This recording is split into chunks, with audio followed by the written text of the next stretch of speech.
Hey there everyone, I am Jeff, this is Tabletop Toolbox, and I am so excited to bring you episode number 60 of the weekly Ratchet. This is it folks, this is our origin story. Today we'll talk about the board games that got us into board gaming, including your favorite, which of course is what we'll talk about right here in the weekly Ratchet.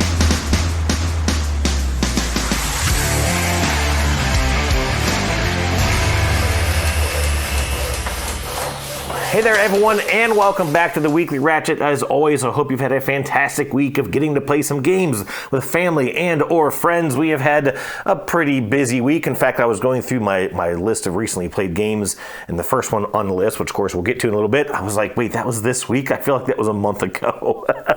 I have been doing some filming, and I've been doing some editing like I promised I'd be doing. However, the first video, which I want to get out, is going to take way more editing than I realized. I really kind of bit off a little bit more than I can chew, so it's kind of acting as a bottleneck right now, holding me up a little bit, but I'm going to keep working through it as soon as I get this episode out the door. I've had a busy weekend. I actually went to a car show.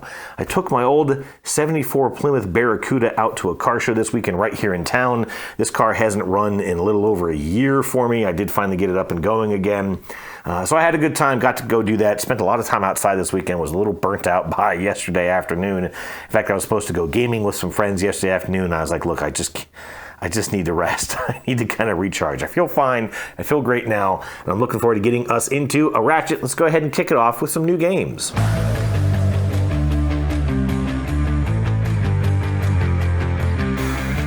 Just two things that have come in this past week. First one, a tiny little box. This is Clash of Corgis. This is from Derek Drazic. Derek reached out to me with the sort of sudden growth of the channel and mentioned that this game was coming into, I think it's second print run. A little card game. And I kind of took a look at it, and I thought, this may not really be my kind of game, but I could see maybe my wife and daughter and I playing this when we go out to a pub or something like that. So I'll check this one out. I haven't had a chance to play it yet, but it basically uses a couple of different suits of cards. I think there's 5 or 6 different suits in the game, and you've got 2 through an ace. But it goes, well, I guess it's ace through 10, is probably the best way to put it. And you've got 3 different modes of play. One where you're trying to shed cards, kind of using a ladder climbing system, where, okay, if I play a 7, someone's got to play something higher than 7, but if I play 2 7s, you've got to play 2 of something higher than a 7, and the first player to get rid of all their cards wins the game. But then when you play your hand of cards, your set of cards, whatever it's called, you then get to trigger the ability of that card. So each card, ace through 10, has a special ability, and you'll get to trigger that ability. There is another version of play where you're trying to, you're sort of doing these fights, if you will, and so you're going to have 2 cards. You always have 2 cards that you can play, and then you're drawing cards from the deck to act as your opponents, and if your total of value exceeds that total of value of the cards that you draw, then you win those cards, and I'm assuming that each card is a point, and you have to get to 10 points. Not totally clear in the rules of that one. I think I got to reach out to Derek and clarify, because I think he left out a key component of scoring in that rule book. And then there is a 2-player variant, which I actually didn't finish reading the rules for, so I don't know what that one does. Anyways, I will check this out here as soon as I can. Clash of Corgis. The next one is, well, it's a little bigger than that one. This is Stars of Akarios. Specifically, this is the 1.5 version upgrade, which is a couple of expansions, although actually a lot of this looks to be just like upgraded components. But this box right here is just filled with little decks of cards. So Stars of Akarios did kind of fly under the radar, although the Dice Tower did do a review of it. This is sort of Gloomhaven in space. And the thing for me was, I have Gloomhaven. I think we played it 2 or 3 times total, because I'm just not a big dungeon crawling kind of a person. I don't get into skeletons and monsters and all that kind of stuff. Now, I've played, for example, if we talk about video games, I played Skyrim, I played Oblivion. I love those games. But when Starfield came out, the space version of an Elder Scrolls game, I played the crap out of it. And I kind of thought back then that this would be my Starfield to my Gloomhaven. And it really wasn't. The rules were a little wonky. The play of it was wonky because you're not just moving across a hex-based grid system to attack opponents. you have to actually engage in flight maneuvers. So you have to move a number of spaces and turn. And so you have to put yourself in the position that you can shoot. You only get to play maybe 1 or 2 cards on a turn, if I remember. It's been a while since we played this. And then hopefully if you're into a position that you can shoot. But of course, then your opponents, they have a deck of cards you go through and it activates them and they may get to shoot at you and you just don't get a chance to retaliate. They may put themselves, you may finally get yourself where you're 1 card away from getting them, but on their next move, they get away from you and then you got to start this process all over again. And so it was funky. It was a funky game, but it was this whole idea of like you're exploring a large space map. You can get into space combat, but then there's also decks of cards that you play out to kind of explore, almost like Seventh Continent, where you're actually exploring a planet or a star base, and you're moving around that. Again, just kind of like Seventh Continent. Okay, this next card reveals this card, and you've got things you may run into. But again, it was funky. There was a ton of rules to it. We played it one time, my wife and I was like, yeah, this I don't know, and we just never got back to it. This is supposed to fix some issues with that game, but I don't even exactly know what to do with all this. I'm looking for instructions that say, put this here and replace these cards with this cards. I'm hoping there's a new rule book in here. I don't know. Like I said, obviously I haven't opened much of this, but I'm hoping that we will be able to get back to this. Of course, I now have so many of these massive big box games, Tales of Iridia. I've still got Tidal Blades that we haven't gotten through. I have too many of these now. What was the other one that I haven't even gotten to? ISS Vanguard. I played that once. I didn't really like it. I think that this will be more interesting than ISS Vanguard, but I don't know. There's so many of these things. This is some sort of a drones expansion. This is more battles, maps, or whatever that you're getting through. And then this massive box is terrain tiles. Asteroids and large planets and small planets. There's a lot of plastic in here, as you can tell. I don't know. I need to get this open. I need to check it out because I'm wondering if somewhere in here is like the solo game that I would really want to get into. But we shall see. That's it for new games. So it's time for an exciting question of the week.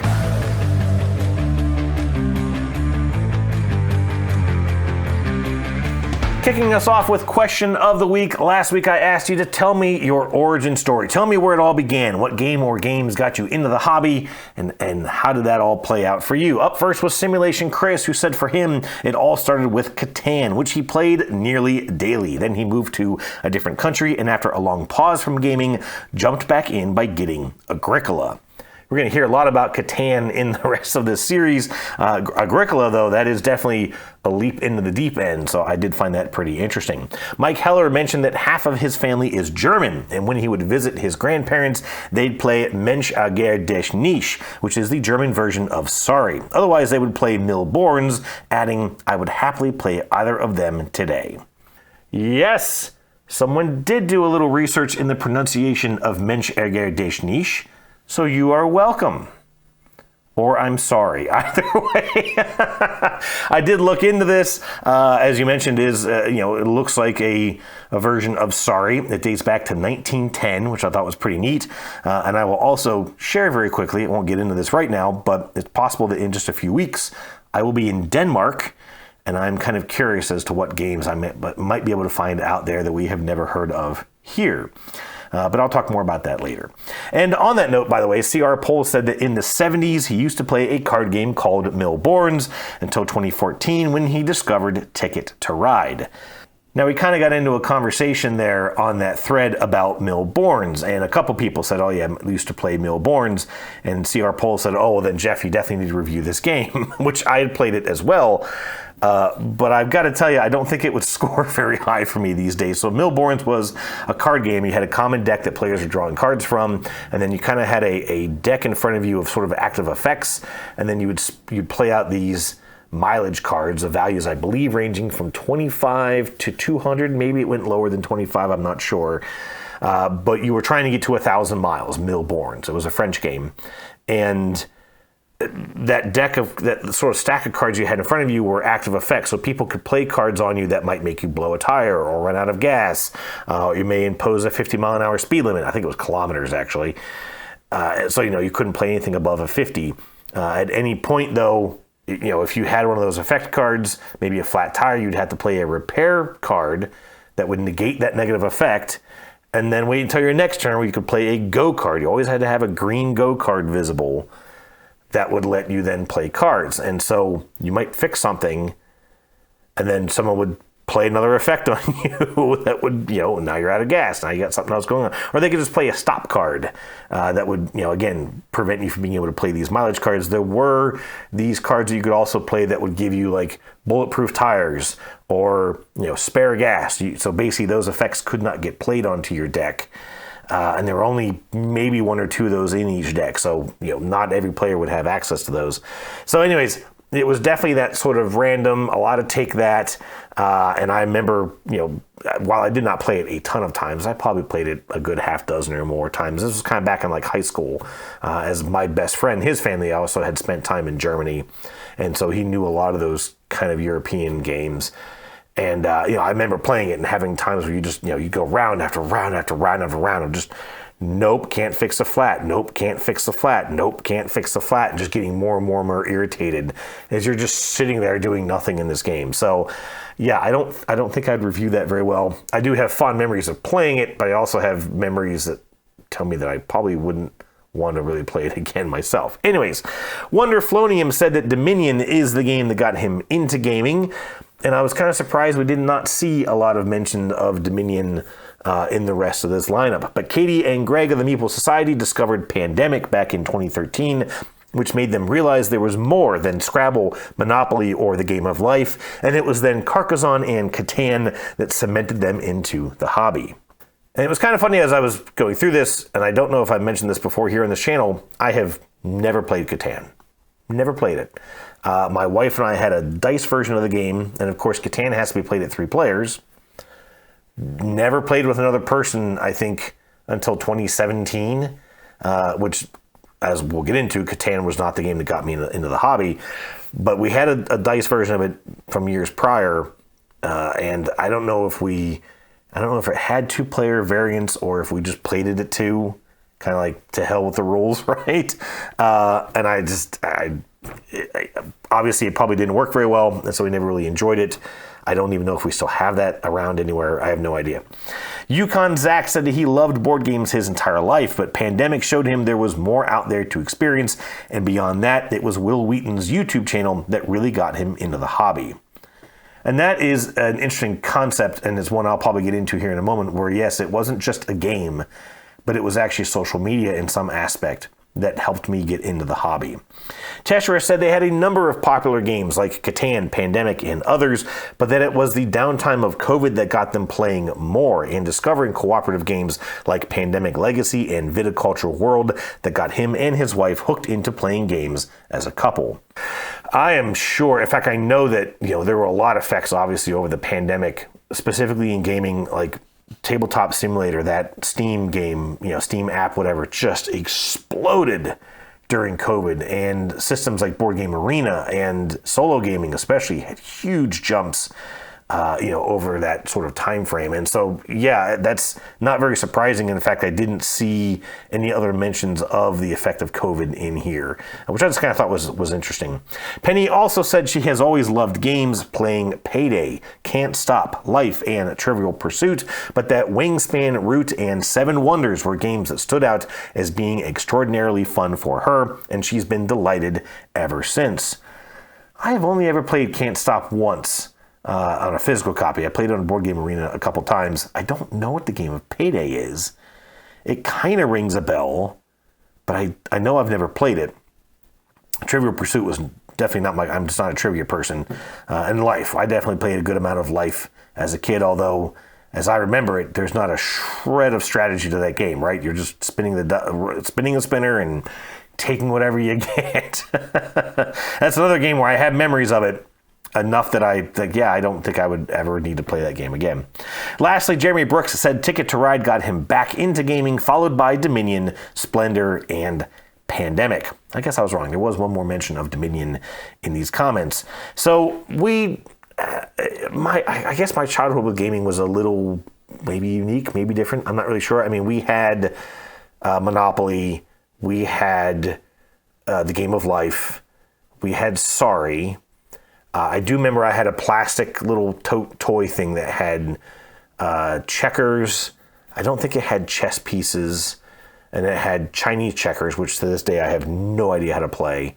We just shot the marbles all over the room. The funny thing was, too, I wanted Mousetrap. I always wanted the game of Mousetrap. I love that whole Rube Goldberg machine thing.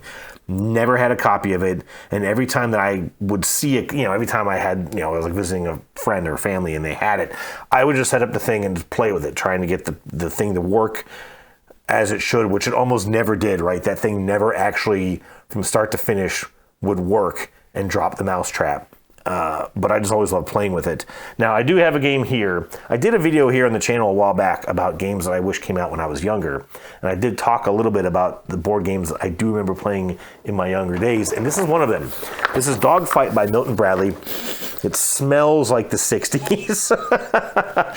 This was a game that my dad had. Now, this isn't his copy. They got rid of it when they moved out of Georgia back in the, I guess, like very, very early 2000s. If I recall. I think they moved in like 03, 04. They just got rid of a bunch of stuff. So I went and I eBayed this sometime later.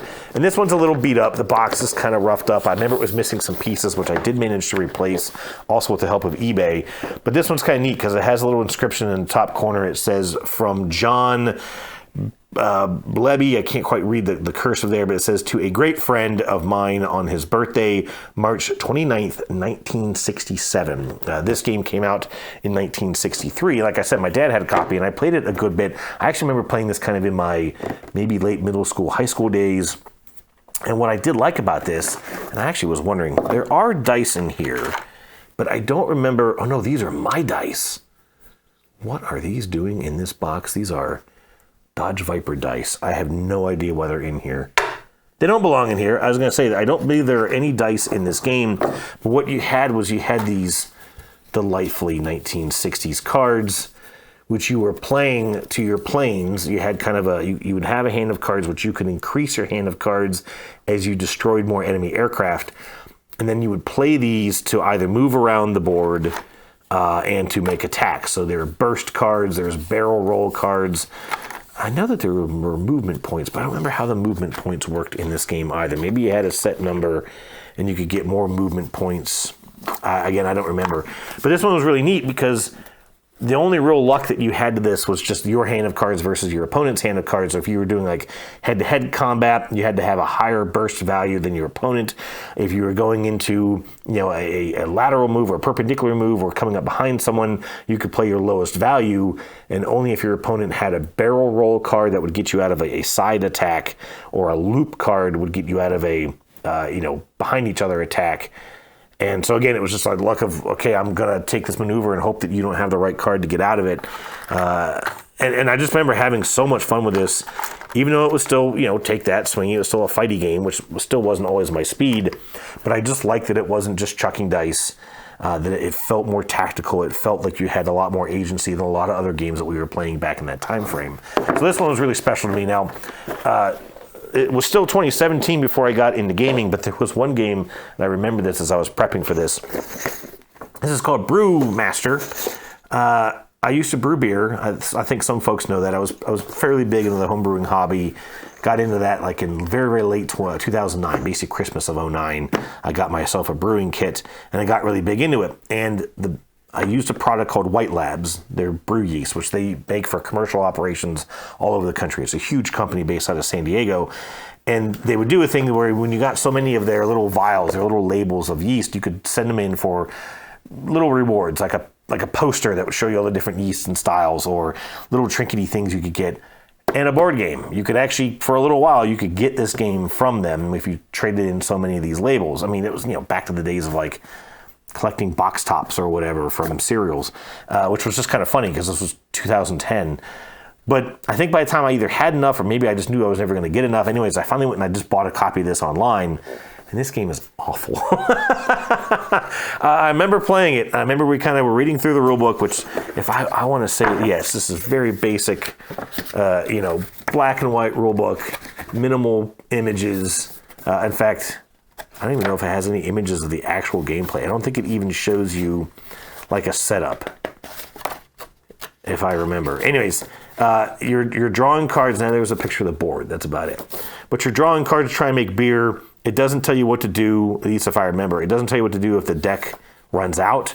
But you're going through it very much like Millborns, trying to get the ingredients to make a beer. And if you don't get the right ingredients, you just can't make a beer. And I remember playing this and just like drawing card after card after card. I needed a yeast and I just couldn't draw one. And I just sat there and waited forever. I think we even eventually implemented a quick house rule where you could discard 2 cards as a wild of something else, which at least just let us get through it. I think we played it once, never played it again. That was Brewmaster. And then yes, it was finally 2017. And I talk about this story in a video that I'll be putting out here in probably another few weeks, where my wife and I were in a Toys R Us and saw a Ticket to Ride on the shelf, and she goes, "Oh, I've heard about this. I've heard it's a pretty good game." And I was like, "Do you not remember the big Monopoly fight we had when we were dating?"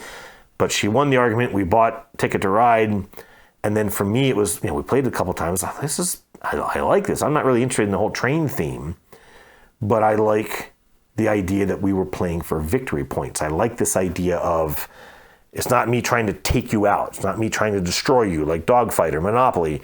It's really just a matter of how well can I work at this game, versus anyone else. And I remember I Googled board games with victory points, and that just broke the world wide open for me. I think it was that day that I watched my first video from a little group called Shut Up and Sit Down.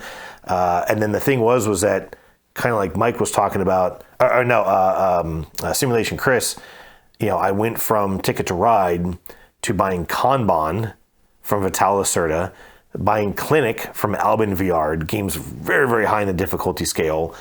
We did get Suburbia, which isn't a very difficult game. And then one of the other games I bought very early on, based on the Shut Up and Sit Down recommendation, was Archipelago, which I remember was so hard for me to wrap my head around rules-wise that I had to write a number of guides and reminders on how to play it. I have not played that one actually in a while, but it is still one of my favorite games. So yeah, that's kind of what got it also, Ticket to Ride got it started, but then again, it was sort of social media that got me looking deeper into what was out there and jumping into that deep end of the pool with some heavy games. Of course, now I obviously have a wide range of difficulty of games, but yeah, same thing. I kind of went from Ticket to Ride to Vital Lacerda fairly quickly. Anyways, that was it for Question of the Week. So let me go ahead and tell you about some games I've played recently.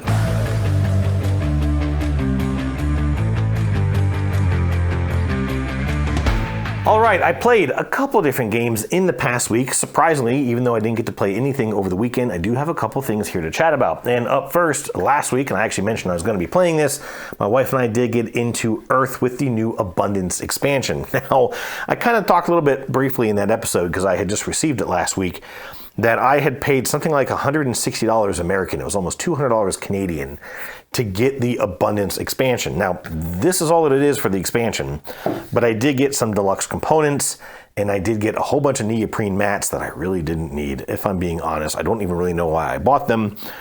And the expansion adds a 6th player. It adds little boards that sit next to or beneath your player board, which gives you a place to store sprouts. And then it does provide a new resource called seeds, and then a couple of cards that will help you get some of those seeds or interact with those seeds. That's it. That's really all that the expansion is. They've added a rule where basically, if you would ever get sprouts are, so let me real quick talk about the game in case folks don't know. Earth is what I like to call a massive deck of cards game, kind of like Terraforming Mars, kind of like Wingspan, just those kinds of games where you're just constantly going through a deck of cards, and you're eventually trying to play a 4x4 card tableau in front of you and scoring points. And there's a bunch of different ways to get points. Now, the idea of this is that you have 4 actions in the game. On a player's turn, they pick an action, they get a slightly better version of that action than other players, and so it's kind of like Race for the Galaxy in that sense. But everyone gets to do something, so you're always doing something in this game, which is nice. It's a lot of simultaneous play. The game end is triggered when someone finishes their 4x4 tableau. And so some of those actions let you play cards. Some of them may give you dirt, which is a resource that it costs to play cards. Some of them may give you sprouts. Certain cards have spaces on them that they can store these sprouts. There's simply 1 point for each sprout at the end of the game. And then there's a growth idea in that a lot of the cards have a spot for growth, and you're kind of stacking these originally wooden components And those cards will say how many of those pieces you need to stack to get the full score. So if it says 3, then you need to have 3 pieces of wood, usually 2 sort of stalks of a tree, and then a wooden decorative canopy piece on top. It's just 3 pieces, but the canopy kind of gives you the indication that you've reached that goal, and then you'll get usually a higher number of points than the number of pieces if you finish that growth. So if it says 3, it may say 3 growth for 5 points. If you only get 2 growth, then it's just 1 point per piece. But if you reach that maximum number of growth, you get the higher score.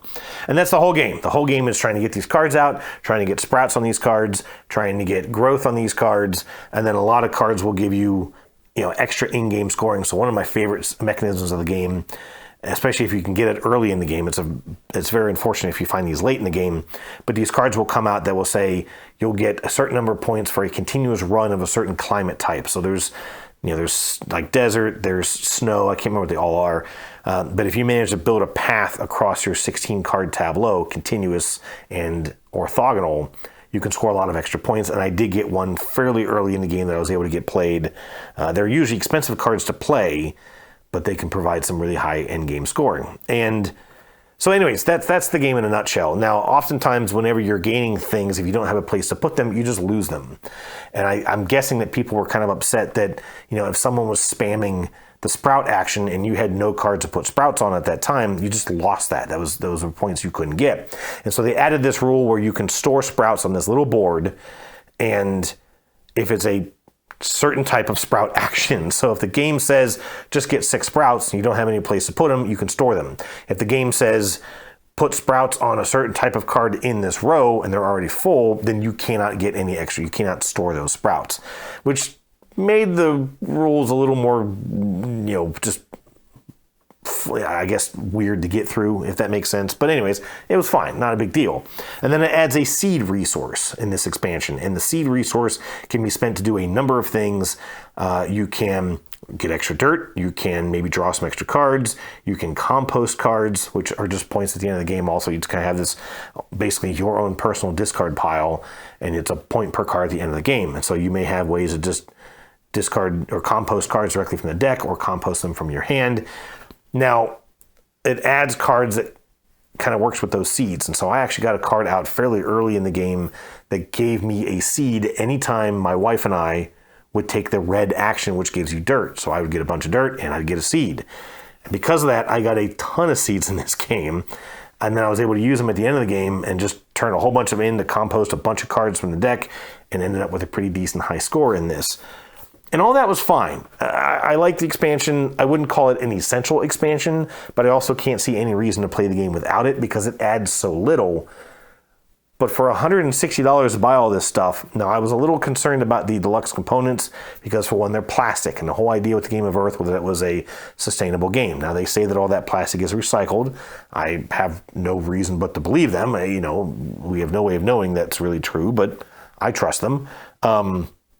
I did like the components a little more than I thought I would. The tree thing becomes a little bit more complicated because there's kind of like a base piece, and then the stalk piece, and then the canopy piece. So it adds more stuff there. You got all these trays all over the table now to store all these things. Everything's kind of bigger, which again, it's okay. I did like the dirt coins, which were a lot easier to work with than these tiny little wooden dirt tokens from the previous, the base game. Anyways, it was fine. It was a fine game. I do still like Earth, although it does definitely suffer from just pure luck, especially early in the game. If you manage to get some cards out very early on that provide good synergy, like, again, I got that seed card very early. I also managed to get a couple of starting cards. You have kind of like your own island card, which sets up some abilities for you. You have a climate card, which sets up some early actions that you can use based on the actions other people are picking. And I managed to get a bunch of stuff, very first turn of the game, that synergized with growth. And so I was able to grow a ton of trees. I got extra points for having the canopy tokens, for basically finishing a growth card, and rode that through the entire game to just amass a bunch of endgame scoring. And if you don't get that set up, you're just going to struggle. And I've certainly had games of this where I just could not get anything going. I couldn't get the right actions out, and I just struggled the whole game. And I think in those instances, it's where it's just not as much fun. When you see someone who has this great engine, they're getting a ton of stuff every time someone takes the red action, which I keep taking because it's so hard for me to get dirt, and yet I'm getting a little bit of dirt, and someone else is just doing tons and tons of stuff because I picked that action. It could be a little frustrating. Anyways, that was Earth Abundance. Now, I did drop a bit of my pledge on the new expansion. There's some sort of a animal expansion. I can't remember what it's called, but I definitely dropped out a bunch of the extra stuff of that expansion. I think they're just kind of writing this, hey, look, if we put out these massive, big, expensive Kickstarters, people will pay for them.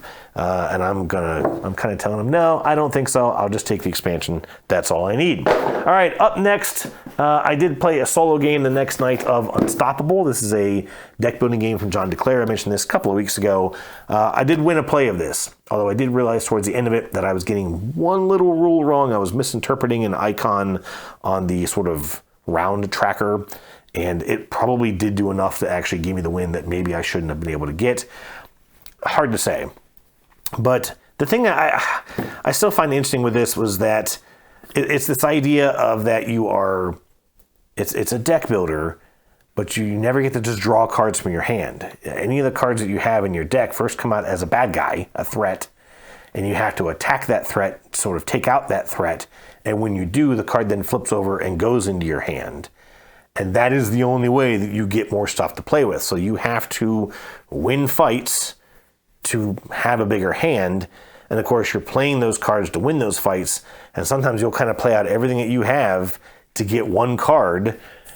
And there may still be plenty of threats out there which hit you, or you may be going into the next round and 3 new threats come out and you get 1 new card from this sort of like a market. And so it's tricky. There's also 4 starting characters with this. I did try a different starting character, which they do play quite differently. So the character that I had played last time basically will damage themselves to be able to get big attacks. And I should mention that uniqueness, that asymmetry of those players, of those characters, are based on just 3 of your 10 starting cards.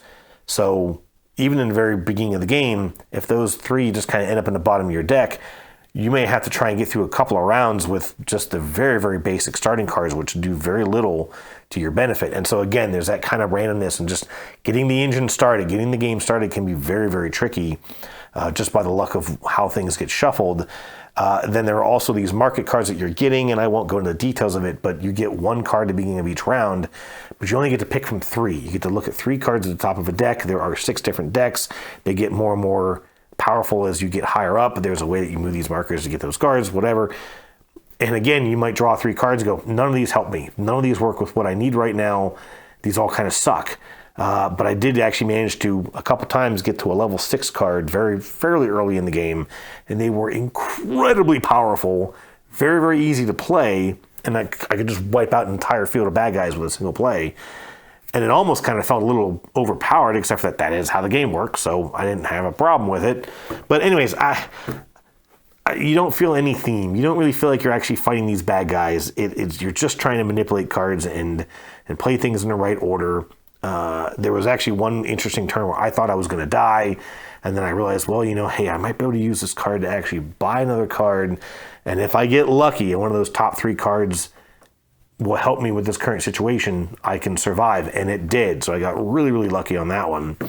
But like I said, I did also get 1 little rule wrong. So I might give this one more play. It's just not really a game for me. I don't love the way that it works.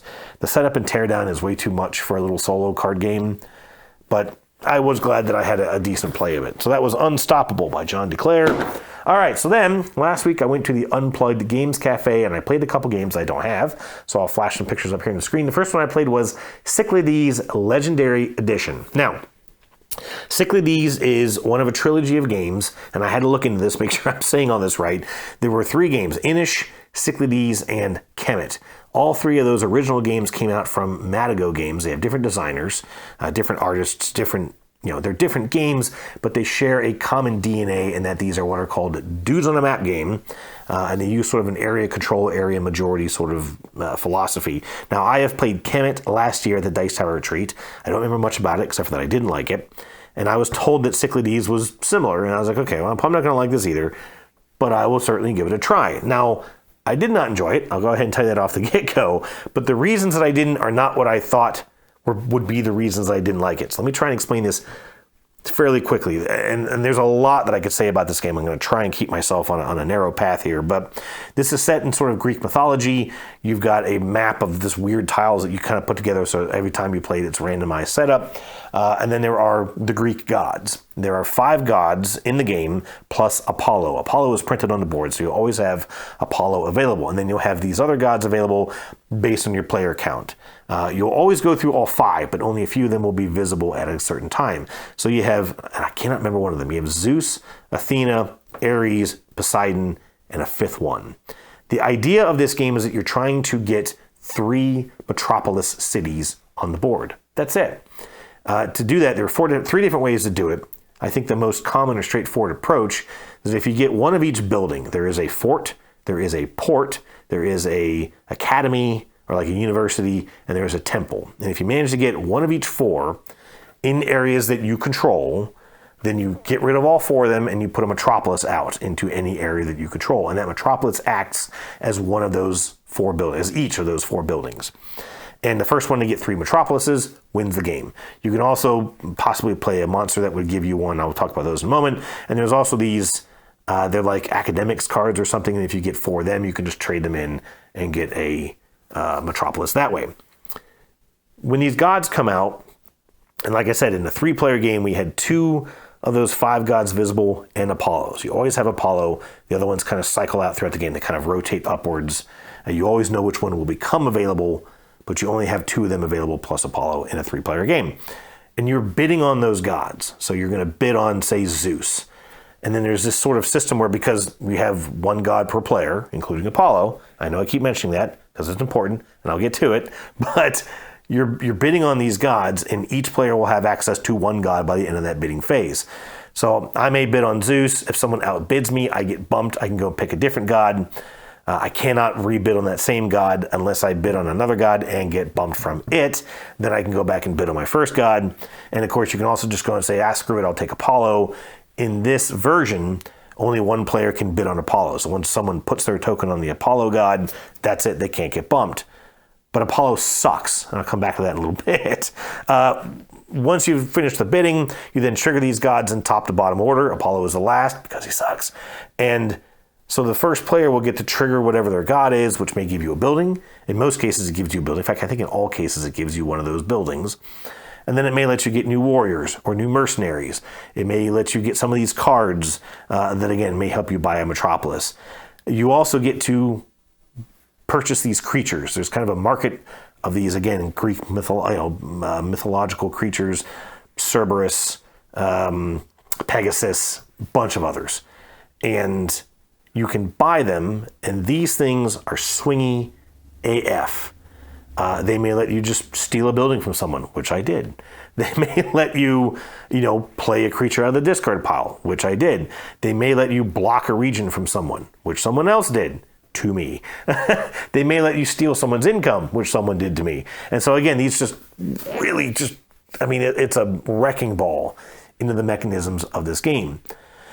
So the thing was, and I think that's kind of enough to get into as far as how to play the game, the bidding system I was okay with, except for the fact that sometimes you want to be the first player, and so you might want to bid on that first god, although it's not going to help you progress to getting the 3 metropolis. And so I was constantly trying to focus on, what do I need to do next on the game, and not necessarily focused on, well, crap, I want to make sure I have first dibs to get to this creature. I just didn't think like that. I didn't know the game well enough to be able to do that. The other problem is, as I mentioned, Apollo sucks. And so a lot of times I got stuck with Apollo. Now, early on in the game, he always gives you the same thing. He'll give you a little bit of money, and he'll let you put these tokens out on the board that will give you more money, possibly in the income phase, possibly for the rest of the game, unless someone steals those territories from you. But later in the game, getting $2 from Apollo, or 2 tokens to put out on the map, didn't do you any good whatsoever. So very early in the game, he's useful. For the rest of the game, he sucks, and someone always gets stuck with him. And so the problem was that, again, like the turn order thing just kept getting in the way. This god just completely being useless kept getting in the way. I kept getting bumped by someone. I think the game has a massive runaway leader problem in that if you make good money and either the god that you need is at the top of the list and you're able to bid on him and get first place or first player. We had one particular turn where the player just they bought every single creature that was out there. And I was looking at them going, well, I could use that to maybe slow him down. I could use that guy to slow him down. I can afford him, doing the math on my money, on my how much money I had. And then by the time I got to my turn, they were gone. I couldn't do any of it. He had managed to basically buy himself all the power and control to stay in the lead. Made a ton of money in the next turn and just steamrolled us all the way to victory. And he knew the game, and I was not surprised that happened. But if you have a round where you get stuck with Apollo and you get a whole $2 and you can't do anything to progress the game in your direction, you may have a little bit more money going into the next round. But again, if you're not controlling the majority of the areas, if you're not getting the big income, the game will just keep you squashed and you will not really have a way of getting out ahead. So I did not enjoy this. It was take that-y. It wasn't really too bad, but the little bit of times that I got to kind of get some revenge on players who had taken me out didn't really do enough to slow them down. And all it really did was waste my money. And maybe I was not playing that efficiently. I'm sure I didn't.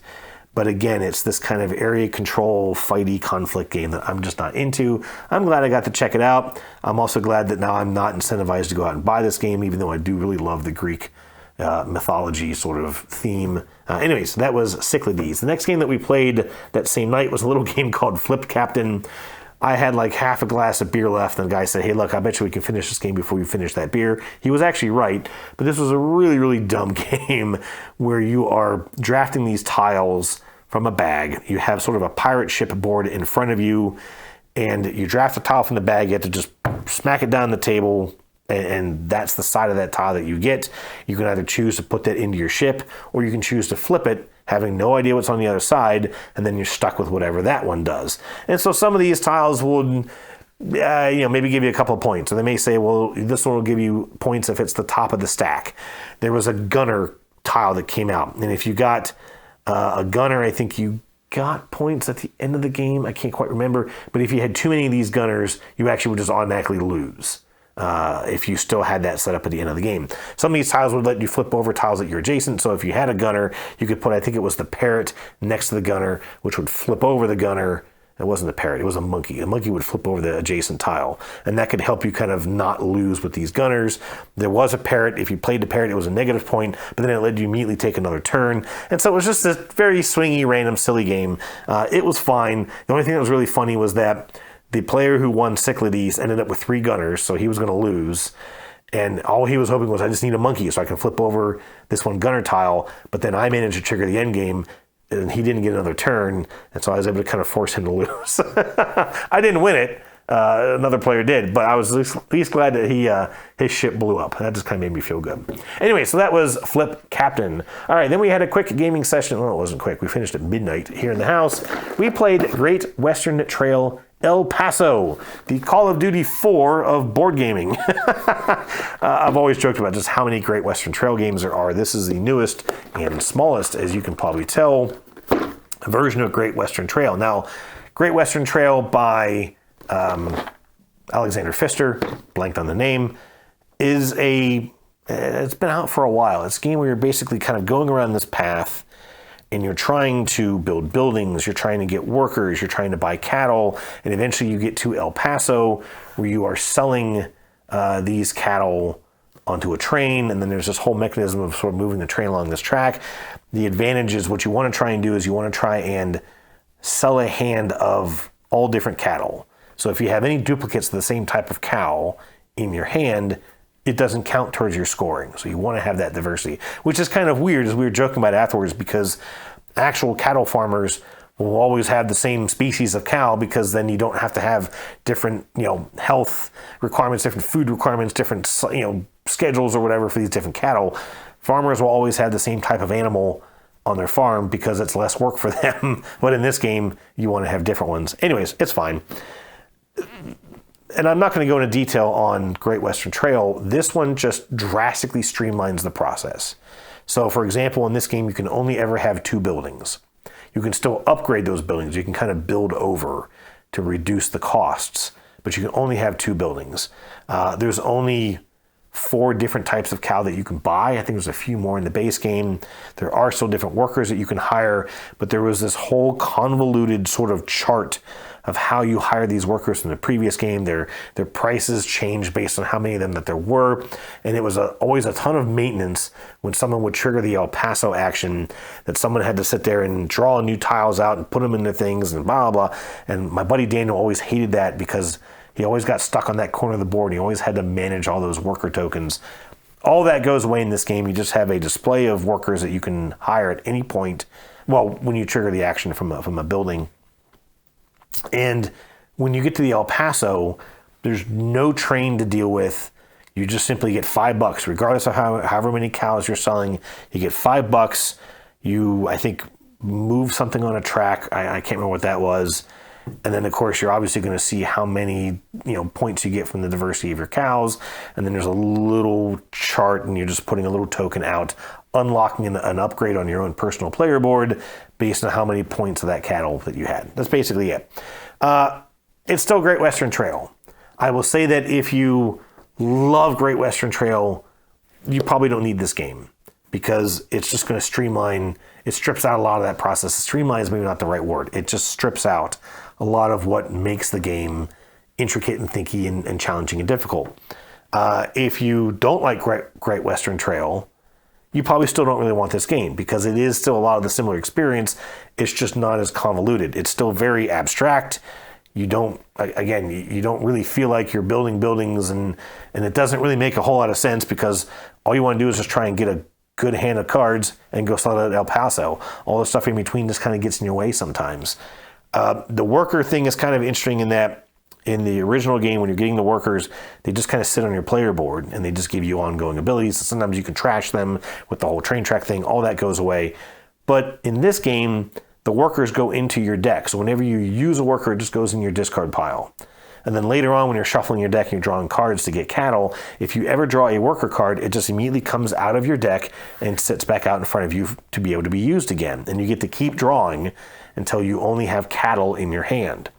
That was kind of nice unless you would go to El Paso, sell your cattle, draw 4 or 5, whatever your hand size was, draw your hand size of cards, and immediately have a diverse set of cattle. And you go, this is all I need. This is perfect. This is exactly the hand I want. I want to get straight to El Paso and sell off these cows. Well, you can't do that. You can only go a certain number of spaces.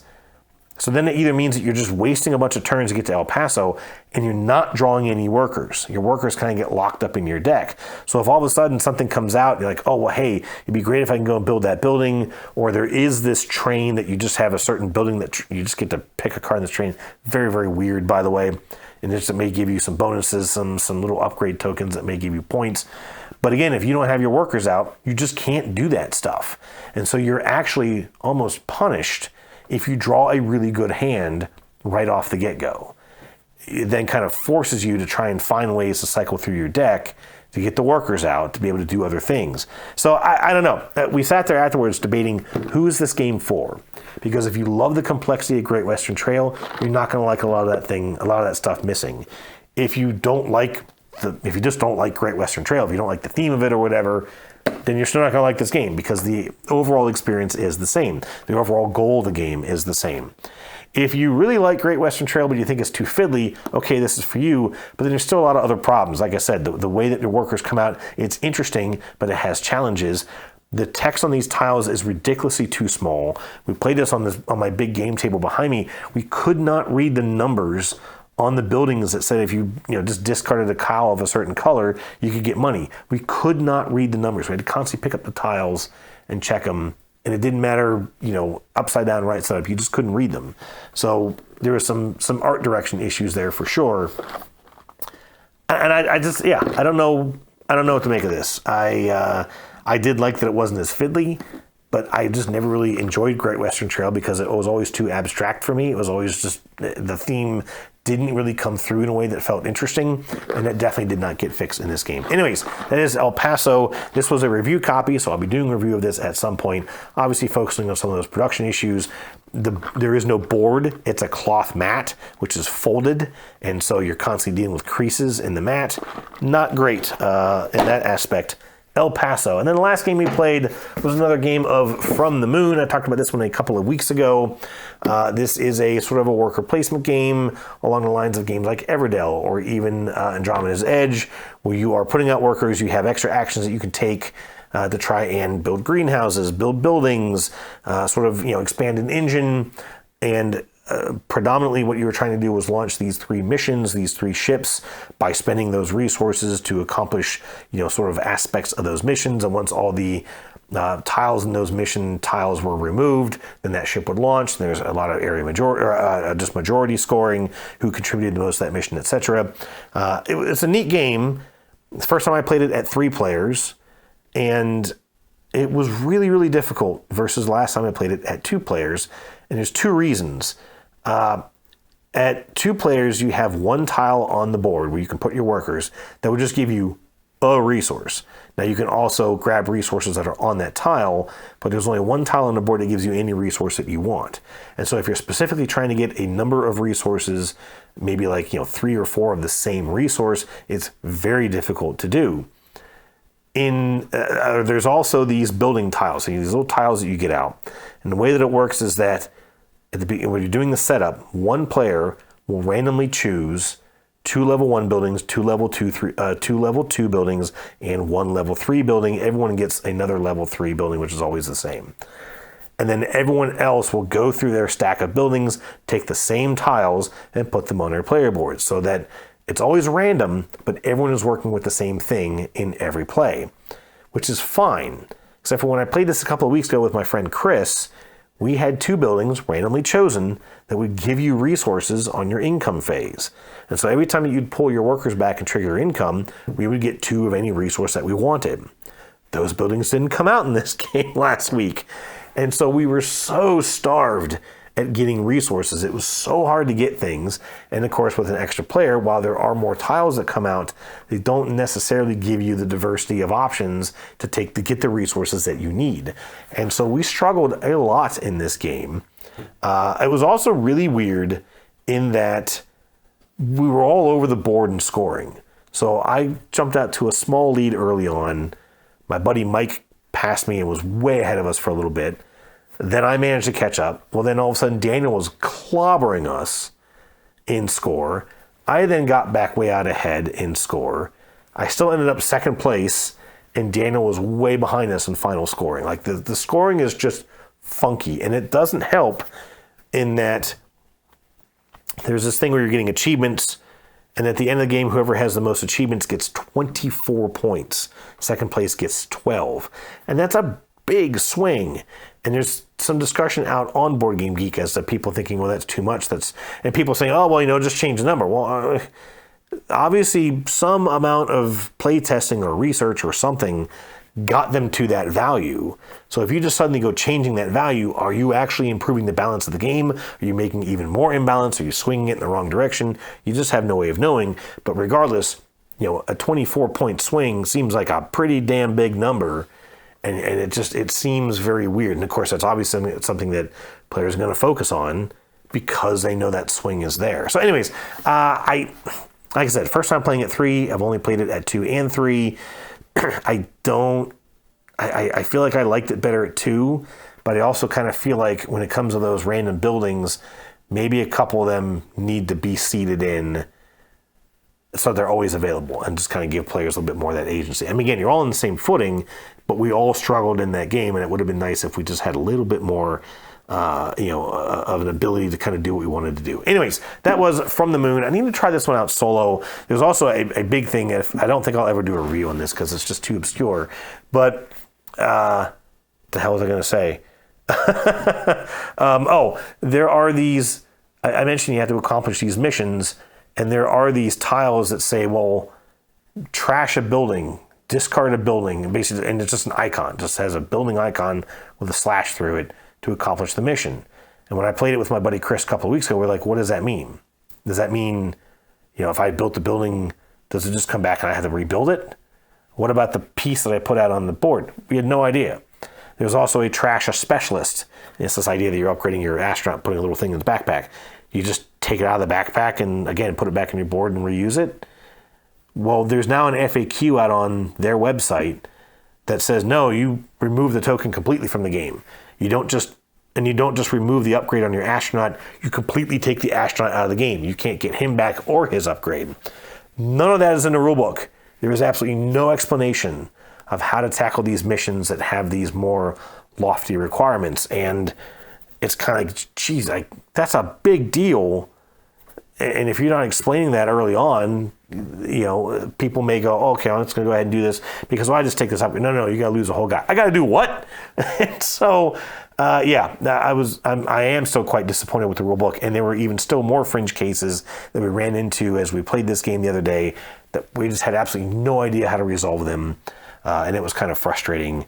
So that's definitely a problem. Anyways, that is From the Moon. All right, real quick. Question of the week for next week. I had to think about this one for a little bit.